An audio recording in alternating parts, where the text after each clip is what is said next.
गौतम बुद्ध बाबा का जीवन चरित्र भी हमको बताता है कि गौतम बुद्ध बाबा भी काशी में गए तो एकांत में जाकर उन्होंने साधना करना प्रारंभ कर दिया।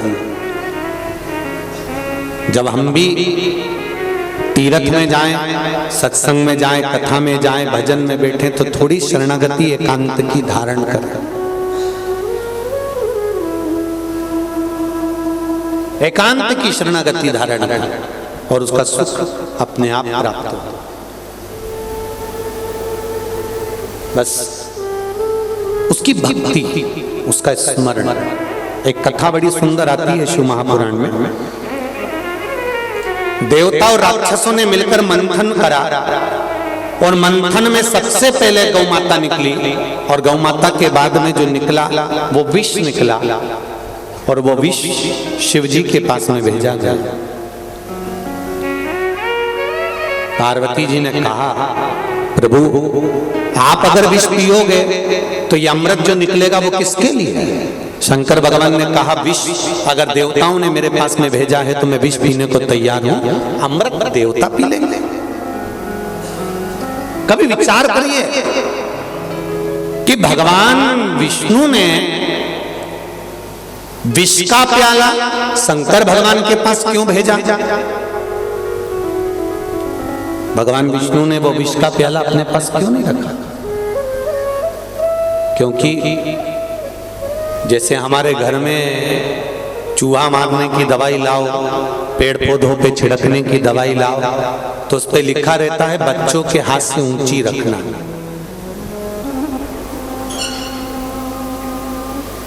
बच्चों के हाथ से ऊंची रखो। भगवान विष्णु ने भी सोचा ऊंचा रखना है इस विष को, तो कैलाश पर पहुंचा दो शंकर जी के पास में, बहुत ऊंचा रहेगा, कोई धारण नहीं कर पाएगा। अगर नीचे रह गया तो संसार के लोग इसको पी लेंगे और बर्बाद हो जाएंगे, तो वो विष शिव जी के पास भेजा। शंकर भगवान ने विष का कटोरा उठाया, शिव जी ने विष पीना चालू करा। विष पीते पीते शंकर भगवान के मुख से थोड़ी सी बूंद पृथ्वी पर गिर गई, जिससे भांग धतूरा उत्पन्न हो गया। भांग धतूरा शिव जी के पास में रखा हुआ है। कोई दर्शन करने गया और शिव जी के पास में से वो भांग धतूरा तोड़ कर ले आया और वो भांग लेकर आकर उसने घोट घोट के दुनिया के लोगों को देना चालू कर दिया और शिव जी का उसमें नाम लिख दिया कि शंकर जी को भांग प्रिय है।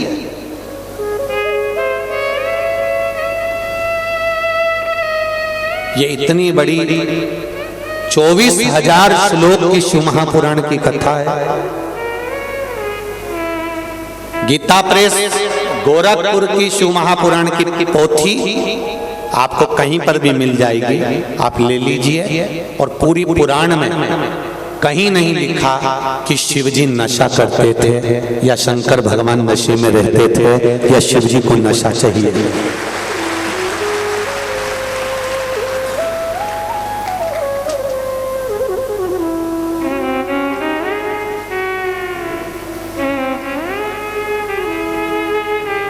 गीता प्रेस गोरखपुर की, अरे कितनी सुंदर बात है।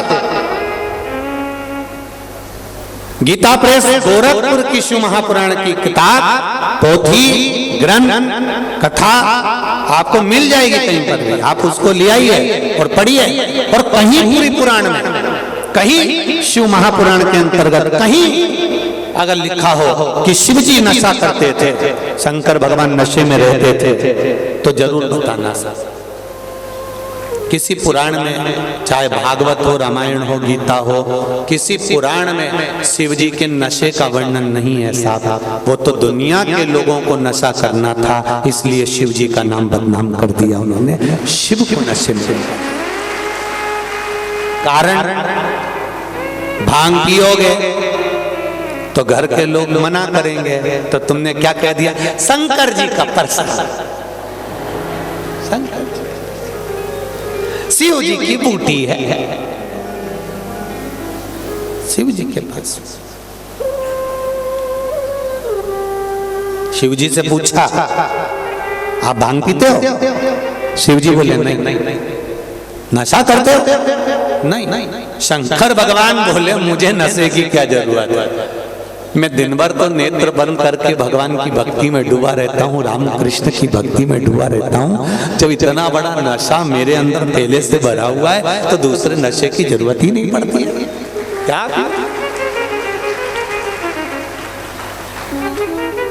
बिन पिए नशा हो जाता,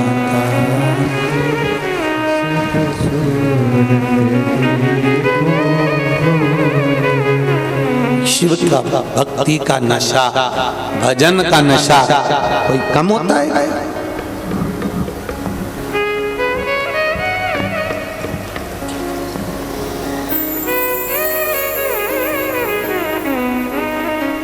क्या कमी उसमें? मेरे भोले के हाथों में डमरू है, मेरे भोले के हाथों डमरू पे दिल लुट जाता है, जो भोले भोले गाता है। डमरू पे दिल लुट जाता है, जो भोले भोले गाता है। डमरू पे दिल लुट जाता है, जो भोले भोले गाता है। डमरू पे दिल लुट जाता है, जो भोले भोले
नशा हो जाता है जो भोले भोले गाता है बिना पिए हो जाता है जो भोले भोले गाता है।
भोले भोले आता है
पर बैठकर आज कथा के विराम दिवस में भगवान शिव जी से प्रार्थना करें, दिल की बात देवाधिदेव महादेव से कहें, मेरे ओघरदानी, मेरे शिव, मेरे भोले बाबा, मेरे त्रिकालदर्शी, मेरे कैलाशी, मेरे अविनाशी भगवान शिव, मन की अभिलाषा पूर्ण कर भक्ति का संचार करिए, आपके चरणों की भक्ति दीजिए।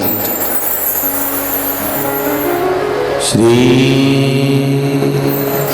शिवाय नमस्तु, श्री शिवाय नमस्तु, श्री शिवाय नमस्तु,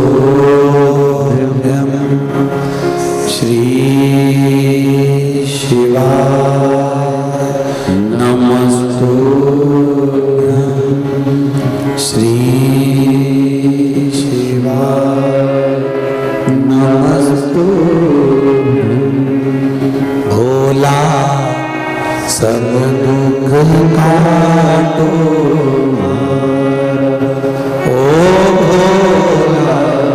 सब दुख काटो,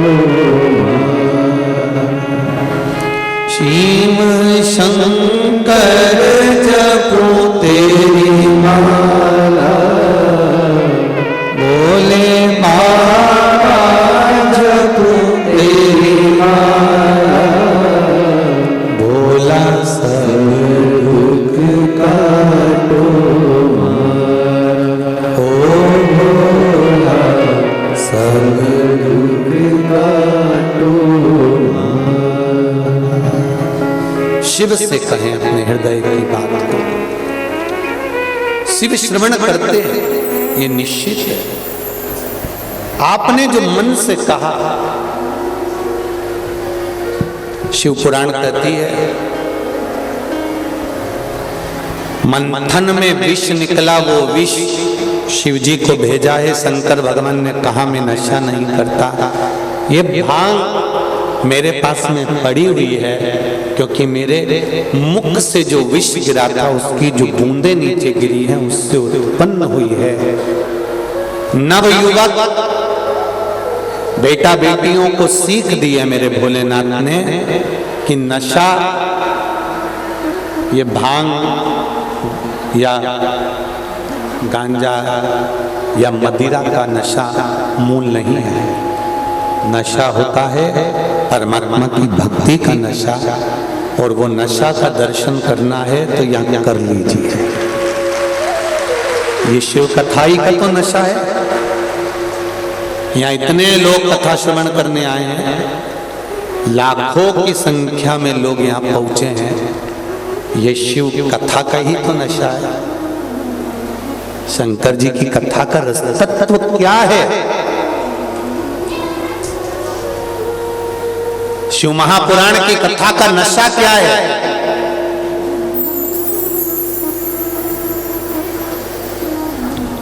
जो बहुत वीआईपी होते हैं ना, वो दूसरे को अगर नाचता हुआ भी देखेंगे तो उनके मन में आएगा, बताओ कैसे पगले जैसे नाच रहे, इनमें तो अक्ल ही नहीं है। आप में भी कई लोग एक दूसरे को नाचता हुआ देखेंगे तो कहेंगे बताओ कैसे नाच रहे हैं, पता नहीं पागल मागल हो गई, क्या हुआ। पगलापंती नहीं है, ये शिव जी के प्रति जो विश्वास जागृत हुआ है ना, वो विश्वास में झलक रहा है, वो विश्वास यहां दिख रहा है।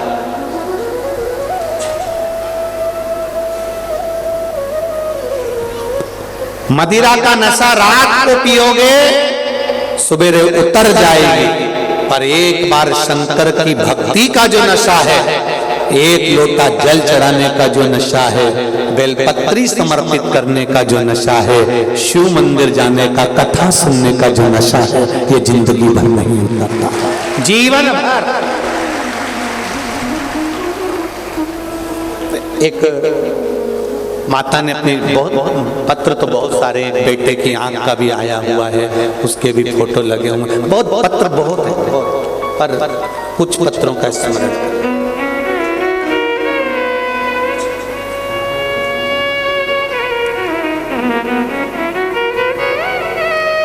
मेरा नाम संस्कार धानी, जबलपुर से आई हूँ। कहीं बैठी हैं संस्कार धानी? कहीं बैठी हो तो हाथ हिलाइएगा। जहां कहीं भी बैठी हो दोनों हाथ जरूर हिलाइएगा। मेरा नाम संस्कार धानी है। मैं जबलपुर से शिव महापुराण की कथा रायपुर आई हूँ। गुरुजी, मैं 12 वर्षों से शुगर, बीपी, अन्य बीमारियों से पीड़ित हूँ। गुरुजी, मैंने दिल्ली, इंदौर, नागपुर, जबलपुर में इलाज करवाया। डॉक्टर की बार बार जांच के उपरांत भी कोई संतोषजनक रिपोर्ट नहीं आती थी। 2020 को मैंने आस्था चैनल पर देखा कि शिव महापुराण की कथा चल रही है। गुरुजी, मैंने लगातार शिव महापुराण की कथा सुनना चालू किया। गुरुजी, आपने तो बताया था पशुपति व्रत, 1 लोटा जल और 1 बेलपत्र, शिव जी को जल चढ़ाती, बेलपत्र लेकर आती और उस बेलपत्र को सवेरे शिव जी के मंदिर के सामने ही शिव जी का शिवलिंग देखकर उसको खा लेते। गुरुजी, रायपुर आने के पहले 8/11/2022 को सारे टेस्ट करवाए। रिपोर्ट आने पर डॉक्टर ने कहा तुम्हारी सारी रिपोर्ट नॉर्मल आई है, अब तुम्हारा बीपी और शुगर भी लेवल में आ गया। ये शिव है। संस्कारी धानी जबलपुर बैठी है।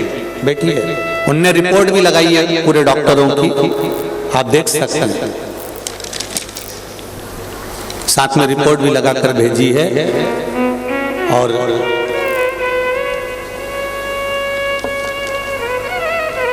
शिव कृपा, शिव की उदारता, शंकर की करुणा इसी को कहता है। मेरा फिर निवेदन है आप सबसे,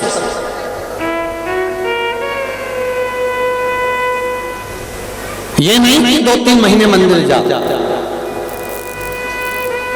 जाते रहो उसके दरवाजे। कई लोग सोचते हैं हम 3 महीने से मंदिर जा रहे हैं, हम 4 महीने से जा रहे हैं, हम 5 महीने से मंदिर जा रहे हैं, हम 6 महीने से मंदिर जा रहे हैं। एक निवेदन आप सबसे करूंगा,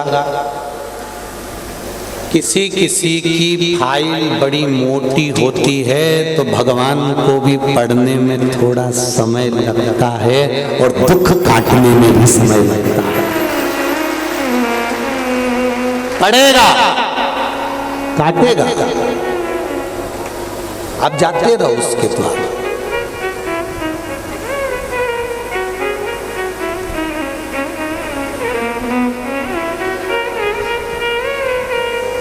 एक बात आप लोगों से पूछना चाहेंगे, 15 दिन में 1 बार भोजन करते हो क्या? अरे बोलो तो जम के नहीं।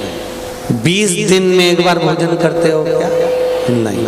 अगर 20 दिन में 1 बार भोजन करोगे तो कथा सुन पाओगे क्या? फिर शिव पुराण बचेगी कि गरुड़ पुराण बचेगी? जरा विचार करिए। 20 दिन में 1 बार भोजन करा, चलो ठीक है, अब इतना भी ध्यान रखकर। और तुमने सोचा 15 दिन डट के खा लूंगी और 1 महीना नहीं खाऊंगी, चलेगा? बोलते जाओ जरा जल्दी। नहीं चलेगा। भले इतना सा खाऊं परंतु मुझे रोज खाने को चाहिए, तब तो शरीर चलेगा, तब तो एनर्जी मिलेगी, तब तो बल मिलेगा। उसी तरह 20 दिन में 1 बार जल चढ़ाकर ये ना सोचें कि शंकर जी हमारी सुन लेगा, या 15 दिन एक साथ चढ़ा लूं और 1 महीना नहीं चढ़ाऊं तो सोचे कि शिव जी मेरी सुनेगा। शरीर को एनर्जी, बल देने के लिए रोज भोजन जरूरी है, तो अपने दुख को समाप्त करने के लिए रोज 1 लोटा जल। 3 महीना चढ़ा लिया, 4 महीना चढ़ा लिया, ये विचार मत रखना कि अब नहीं चढ़ाऊंगी, अब मैंने इतने दिन चढ़ा के देख लिया, अब मैंने 1 महीने से चढ़ा रही हूँ, मैं 3 महीने से चढ़ा रही हूँ, मैं 4 महीने से चढ़ा रही हूँ, मैं 6 महीने से चढ़ा रही हूँ। नहीं नहीं नहीं, रोज जाओ उसके दरवाजे पर रोज पहुंचो, रोज उसकी चौखट पर जाइए, रोज उसके द्वार जाइए,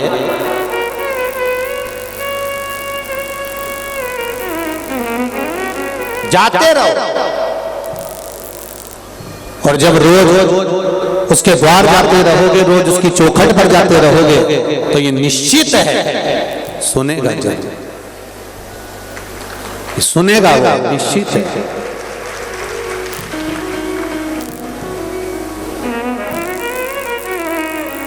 वो सुनेगा जरूर, ये निश्चित था। तेरे मंदिर में आना मेरा काम है और मेरी बिगड़ी बनाना तेरा। जाते रहो।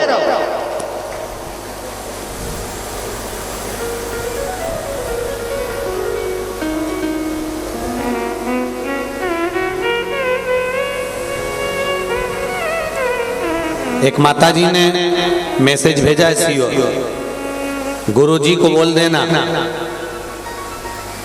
अब तो कह दिया है उनने कि भीड़ ज्यादा है, कथा में मत आओ।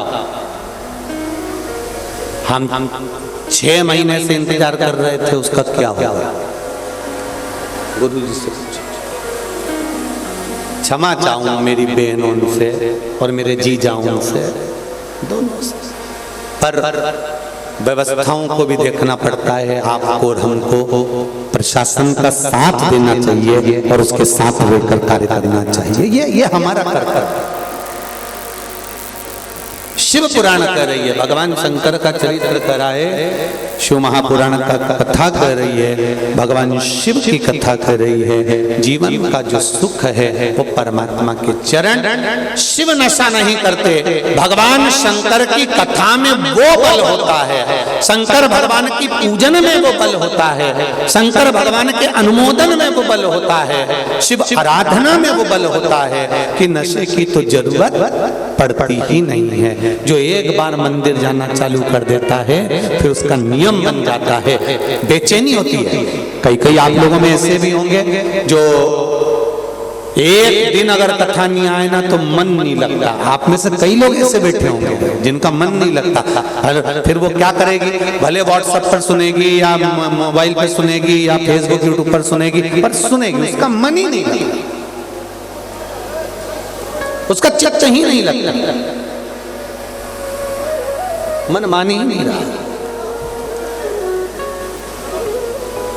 मैंने तेरे ही भरोसे ओ बाबा, तेरे ही भरोसे हवा बिच उड़ती जावांगी, बाबा डोर छठी में कटी जावांगी, भोले मेरी पतंग शंभो मैं तेरी पतंग, हवा बिच उड़ती जावांगी, बाबा डोर को छड़ी में कटी जावांगी।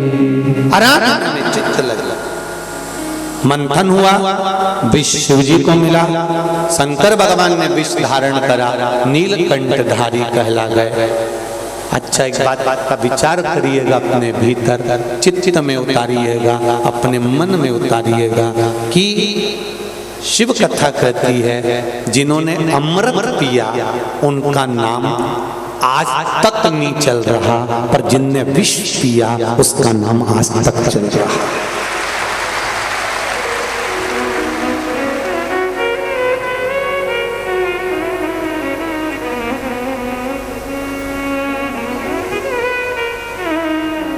जिनने अमृत पिया उसको कौन याद कर रहा है ये नहीं मालूम, पर जिसने विष पिया उसका नाम पड़ गया नीलकंठ महादेव, नीलकंठेश्वर महादेव, नीलकंठ महादेव।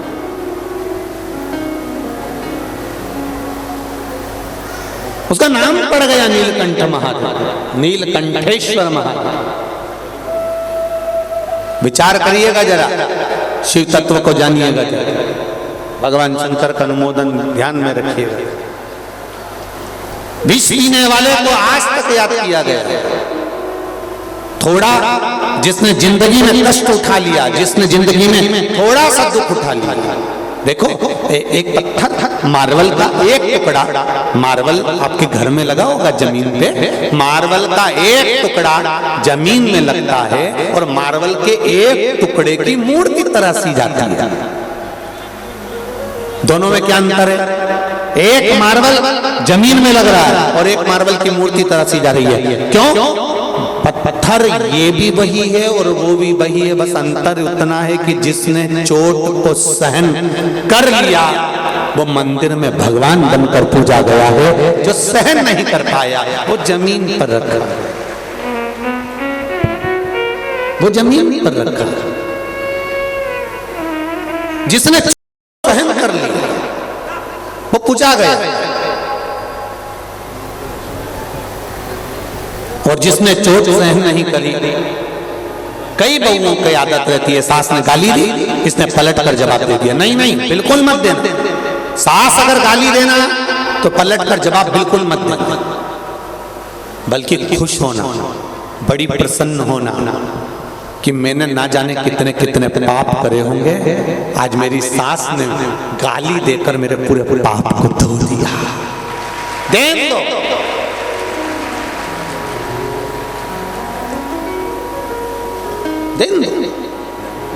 और मेरा बहुओं से भी सासुओं से भी निवेदन है, अगर बहू कुछ कह भी देती है ना तो थोड़ा सा अपनी वाणी पर संयम रखते हुए कह रही है ना, कहने दो। आपको मालूम पड़ना चाहिए कि संस्कार क्या झलक रहे हैं। आपको कहकर बताने की जरूरत नहीं, आप शब्द कहने की जरूरत नहीं। कह दिया ना, क्या होगा उससे होगा क्या? अच्छा एक बात और अच्छे से समझ लो जरा, छत्तीसगढ़ वालों बहुत आनंद में समझना। कोई आपको गाली दे देगा तो आपका आधा किलो वजन कम हो जाएगा क्या? जम के बोलो जरा। नहीं नहीं, जो कपड़े पहने हो वो फट जाएंगे क्या? नहीं। अगर गाली देने से, अपशब्द कहने से, ताना देने से 24 घंटे आपकी बुराइयां निकालने से आपका कुछ बुरा हो रहा है क्या? नहीं, कुछ नहीं होगा। जितनी बुराइयां निकाली जाएगी उतने ही आप चमकते चले जाएंगे, आगे बढ़ते चले जाएंगे। निकाल,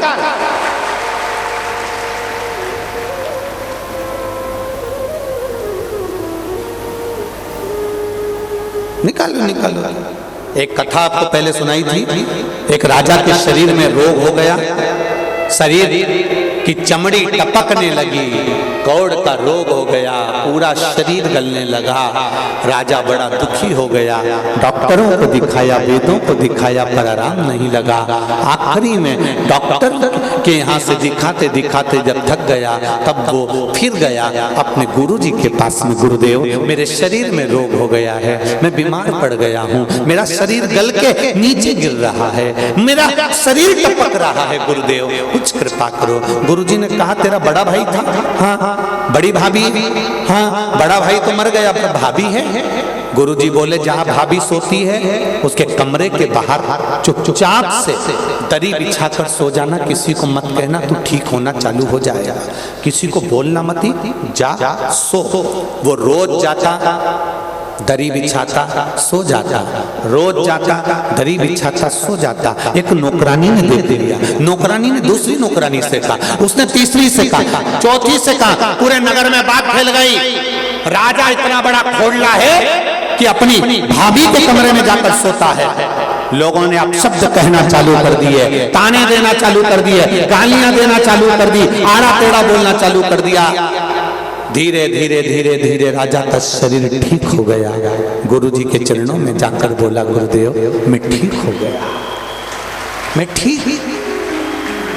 पर गुरुदेव, सारे डॉक्टरों की दवा काम नहीं आई, आपने केवल भाभी के कमरे के बाहर सोने का बोला और मैं ठीक हो गया। ऐसे कैसे हो गया? गुरुजी ने कहा, राजन तेरा पाप बहुत बढ़ गया था, उस पाप को कम करवाने के लिए पूरे नगर में तेरी बुराई करवाई है। जितना लोग तुझे गाली देंगे, अपशब्द कहेंगे, ताना देंगे, तू उतनी जल्दी ठीक हो जाएगा। गुरुदेव आपकी कृपा। कोई बुराई करे, अपशब्द कहे, ताना दे, गाली दे, आड़ा टेढ़ा बोले, जितने आड़ा टेढ़ा बोलना बोलने दो, जितना अपशब्द कहना कहने दो, जितनी गाली देना देने दो, जितनी गलतियां निकालना निकालने दो।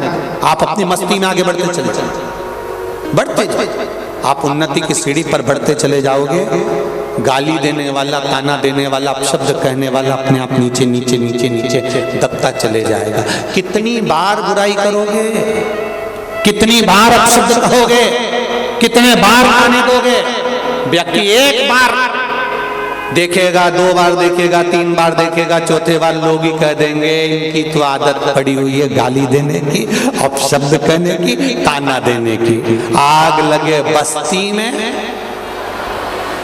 जरा अच्छे से बोलो रे धान का कटोरा वाला, आग लगे बस्ती में और अपन रहो क्या किसको रोइए, चादर तान के सोइए।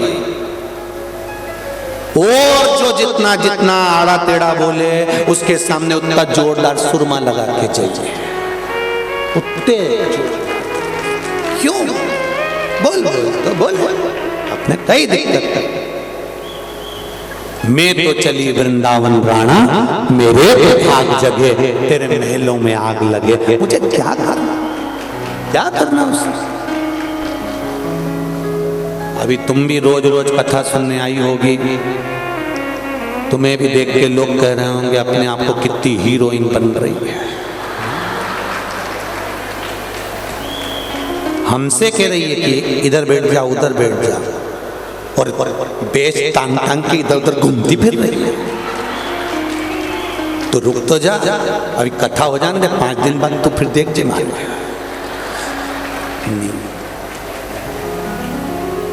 कुछ नहीं कहते, उसने बोल दिया, बैठ गए। शिव महापुराण की कथा 5 दिन की हो गई। किसी के मन में कोई भेद हो, कोई विवाद हो, कार्यकर्ताओं के मन में एक दूसरे के प्रति कहीं कोई गलत बात आ जाए, तो शंकर जी की कथा जैसी पूरी हो, अक्षतम केशवम जैसे ही हो, वैसे ही कह देना मैंने 5 दिन की कथा का जो भी पाप कर्म हो, कहीं गलत बोल दिया हो, गलत सोच लिया हो, गलत विचार कर लिया हो, सब छोड़ दो और फिर वापिस मेरा ध्यान का कटोरा एक हो जाए, ऐसा करता बस। और कुछ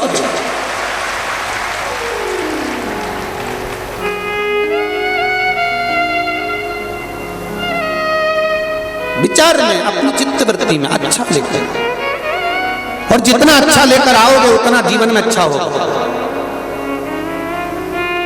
विष पीकर भी महादेव नीलकंठ कहला गए, अमृत पीकर भी देवताओं का नाम आज तक नहीं आया।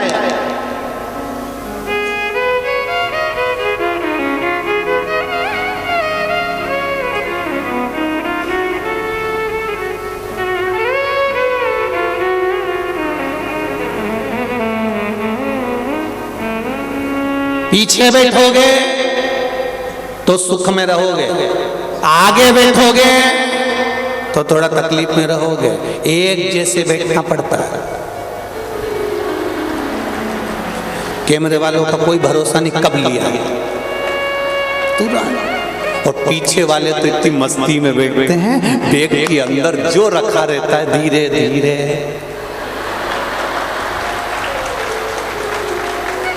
तो कुतुर कुतुर धीरे धीरे। और इनने देख लिया भजन आया, और भजन में ही, और जैसे ही महाराज बोले हार हार, पीछे वालों को मालूम नहीं पड़ता, तो आगे जो बैठे नहीं उनको बड़ा ध्यान रखना पड़ता है। और जैसे ही कैमरा सामने आया, वैसे पड़ोसी भी कौन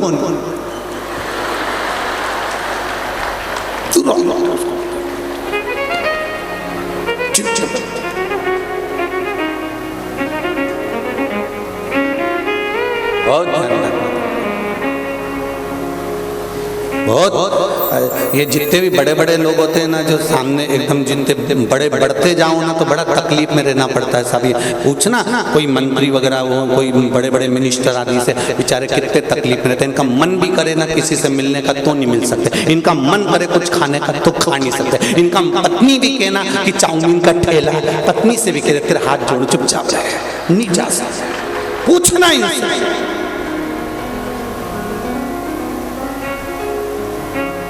हम हमारी ट्रेन में बाथरूम के लिए भी नहीं जा सकते, वहीं कैमरा लेकर खड़े। हे भगवान, अब बाथरूम का गेट बंद कर रहे एक सेल्फी, तो हम भी कहते बंद तो कर ले, ये पहले बंद हो जाए फिर से चल। अब बहुत छोटे रहिए, बहुत छोटे। जो ज्यादा बड़ा होता है उसको बहुत सुनकर चलना पड़ता है। घर में दो बहुएं होती है, एक बड़ी एक छोटी। बड़ी को बहुत संभल कर चलना पड़ता है, संभाल कर परिवार चलना पड़ता है।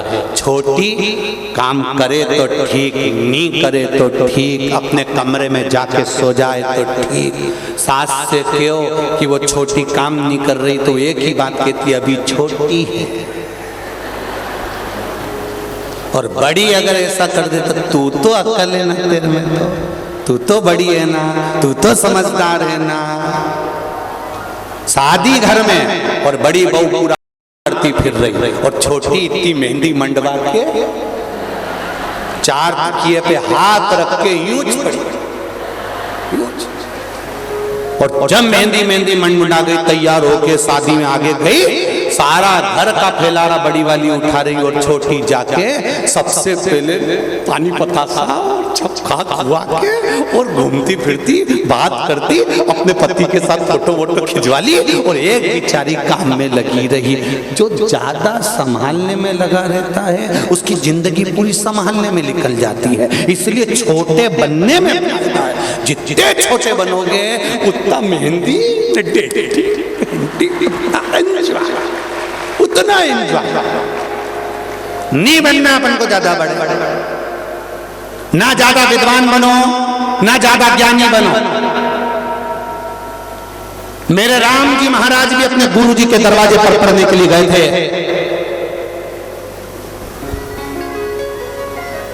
तब एक शिष्य ने गुरुदेव से कह दिया था, आप कहते हो यह परमात्मा है, तो फिर आपके दरवाजे पर पढ़ते क्यों हैं? राम जी सामने बैठे हैं और शिष्य कहते हैं, गुरुदेव आप कहते हो यह परमात्मा है।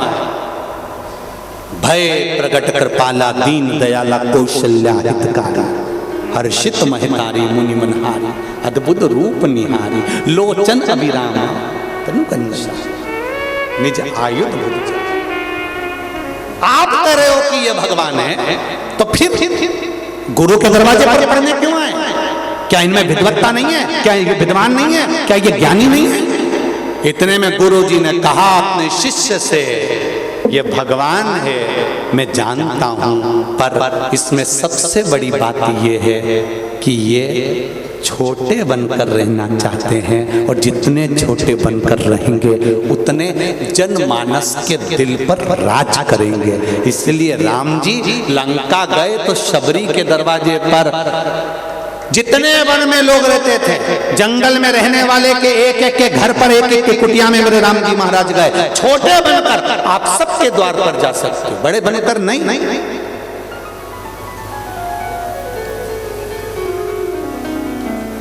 हम सुहेला में कथा करने गए, एक किसी भक्त ने कहा आप हमारे घर आना। हम सुहेला में उनके घर गए तो उनका दरवाजा छोटा सा, इतना छोटा सा, दरवाजे पे 2 दिए लगे हुए थे और दरवाजा बहुत छोटा सा। जरा सीखो, आज के दरवाजे बड़े बड़े हो गए, पुराने घर के दरवाजे छोटे होते थे। क्यों? वो पुराने दरवाजे हमको सीख देते थे, कितने भी बड़े परिवार की लड़की आ जाए, कितने भी करोड़पति की बहू आ जाए, हमारे घर में झुक के चलना सीख जाए, नहीं झुकेगी तो माथा भड़क के झुकेगी। इसलिए दरवाजा छोटा होता था तो बहुओं को भी नीचे झुककर चलना पड़ता था।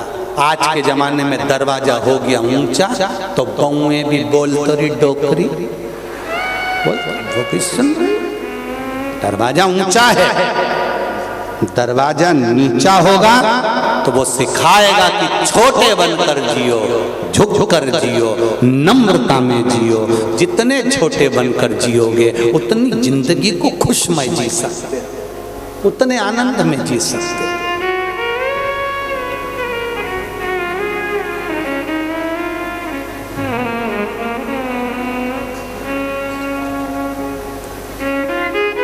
शिव जी समय आया, शंकर भगवान की जो आनंदमय लीला थी वो लीला का गुणगान हुआ। शंकर भगवान पर गौ माता के दूध का अभिषेक हुआ जिससे उनका विष की तपन कम हो जाए। शंकर जी को जो दूध चढ़ाया जाता है वो विष की तपन को समाप्त करने के लिए चढ़ाया जाता है। शिव जी को जो दूध चढ़ाया जाता है वो हमारे घर की तपन को भी समाप्त करने के लिए चढ़ाया जाता है।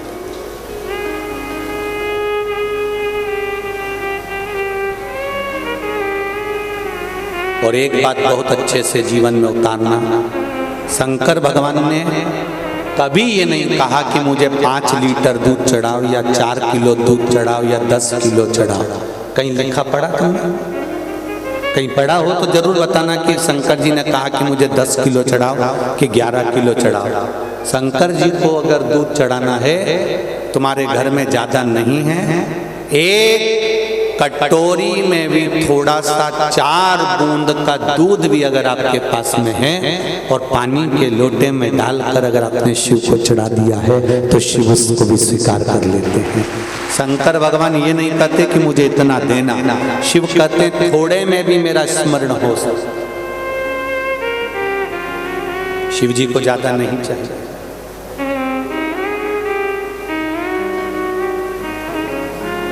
थोड़ा दो पर दिल से दो। एक बेलपत्री शंकर भगवान को दो पर दिल से दो। और एक बेलपत्री चढ़ाते समय तुम्हारे मन में यह भाव उत्पन्न हो जाना चाहिए कि एक बेलपत्री का वृक्ष मैं जरूर लगाऊंगी। इसलिए लगाऊंगी क्योंकि मैं मरकर भी चली गई तो मेरे भोलेनाथ को मेरे लगाए हुए वृक्ष की बेलपत्र कोई भी चढ़ाता रहा, इसलिए लगा। एक बेलपत्र शिव जी को दे रहे हो तो वो दिल ज्यादा नहीं चाहिए शंकर भगवान। पहले के जमाने में तो बेलपत्र चढ़ी रहती थी, सब चढ़ा रहता था, पड़ा रहता था, कोई आता था तो उठाता था। आज के जमाने में तो शंकर जी के मंदिर में बेलपत्र ढूंढना ही मुश्किल पड़ जाता है। जो चढ़ा के जाता है वो दूसरे की उठा के ले जाता है, खा जाता है, क्योंकि औषधि है, औषधि।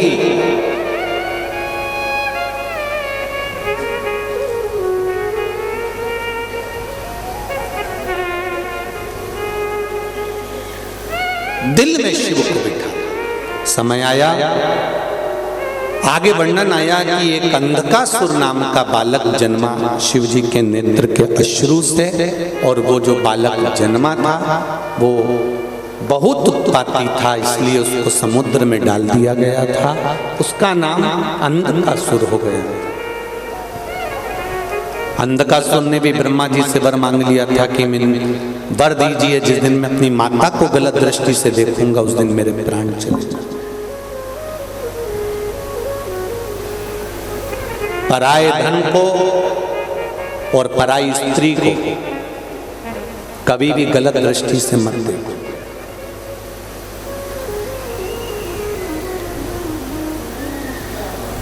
पराये धन को भी अगर तुमने गलत दृष्टि से देखा है कि मुझे ये चुरा लेना है, ये मुझे ले लेना है, वो बर्बाद कर देगा। और पराई स्त्री को भी गलत दृष्टि से मत देखो, उसके स्वरूप को गलत मत मानो। प्रत्येक भारत की भूमि पर जन्म लेने वाली जितनी माताएं हैं उन सब नारी शक्ति में कहीं ना कहीं में माता पार्वती का स्वरूप है, ये जानकर नमन करते रहे। जानकर उसका एक स्वरूप हमारे यहाँ।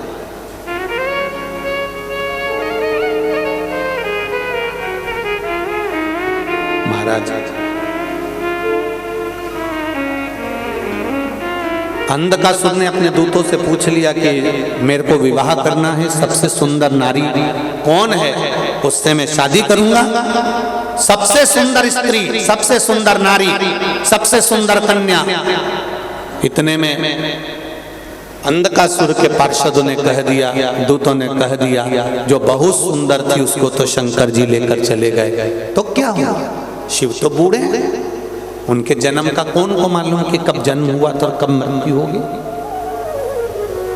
राम जी महाराज प्रकट हुए, उनके शरीर छूटा। भगवान कृष्ण का जन्म हुआ, उनका शरीर छूटा। जितने देवताओं का चरित्र निकाल कर देखना है, निकाल लीजिए। जो जन्म लिया वो मरा, उसके प्राण गए।